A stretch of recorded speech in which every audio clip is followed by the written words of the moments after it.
I tell you what, Marshy just got a whole lot better looking. Tim Horan's just jumped into the screen. G'day, mate. How are you? G'day, guys. I just thought I'd come and give you a bit of that sort of Aussie flavour to the show. I know you sort of, we call in sometimes, but Marshy invited me into his home to try a little home brew, so I thought I'd just jump on for 5 minutes and give you a bit of an update on the Aussie teams. Well, give us an update first. How's the home brew? Little IPA, yeah. It was Marshy said it was about 4.5%, but I think it was about 8.6%. So no, very nice. Excellent, mate. Excellent. All right. Well, no doubt you've been out golfing and enjoying all that has to offer at Marshall Towers. But what are you expecting from the coming Super Rugby season? Am I close to being on the money with saying that the Brumbies are the only Aussie team to probably bother the semi-finals?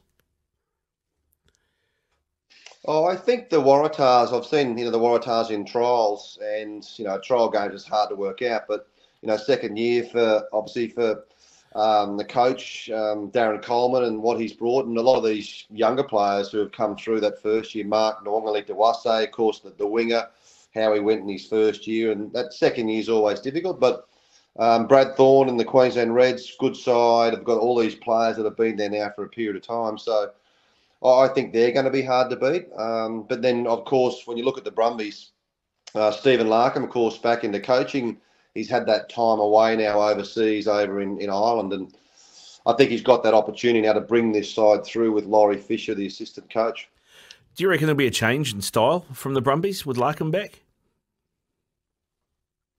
I think there will. I think when Stephen Larkham first did the Brumbies, I think he was like run at all costs the way he played because, one, he couldn't kick as a fly half, so he was forced to sort of run all the time, and that's the way he coached the Brumbies early. And I think now, when you go to Europe as a coach, you got to use kicking as a bit more of a tactical opportunity. So I think he'll blend it a little bit. As long as he's got a good back row, he's got a back line that can really get across the advantage line. So they'll be hard to beat. But I mean, for us on Stan Sport and Channel 9 when we commentate, I think it's about 60% of our audience is from New South Wales. So we need the Waratahs to be successful for, I suppose, the whole Super Rugby in Australia to be successful. Yeah. Well, I mean, and traditionally, the Waratahs have been, that team. They've been the strongest Australian team for a long time. And then it kind of fell off a cliff a couple of years ago and struggled to get it back. What about, I said to Marshy with my tongue firmly in cheek when we were previewing round one, Force Rebels, is this the wooden spoon game? Force feel like they've probably made some decent additions, but the Rebels, it seems like a bit of a disaster of an experiment that's just rolling on. Yeah, it's interesting. Nick Stiles has been the general manager of the Rebels for last year, and he was trying to work out who was going to get selection wise and bring some new players in. And once he gets his fingerprints over this side, which might not be this year, but next year is when the Rebels need to do something because, he's gone heavily for Samu Karevi. They get on very well. So you get someone like a Samu Karevi, you get a couple of the players around him, and it's a side that could do something. But, yeah, both those sides, they will scare a few teams at home, say at the Rebels or in Perth.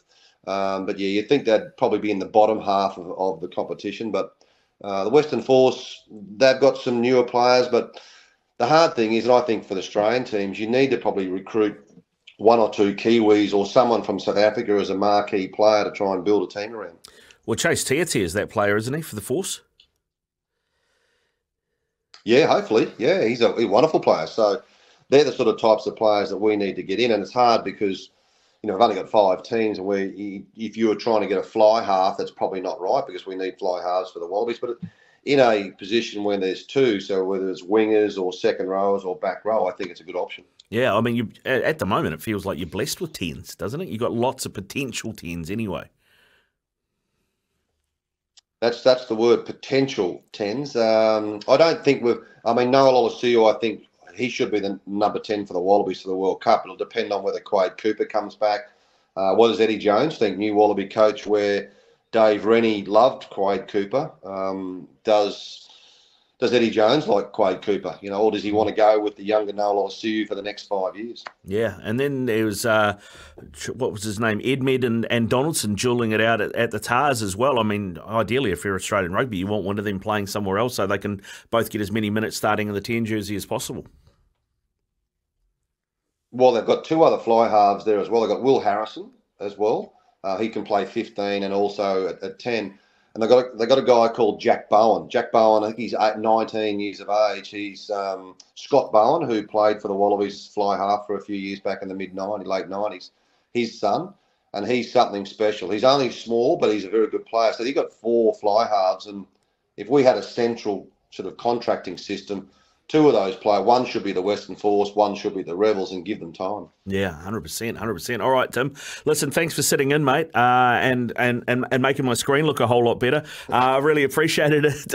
Go well, mate. Enjoy your golf, enjoy that IPA, and enjoy your time in New Zealand, eh? Good stuff. No worries. Thanks for the invite.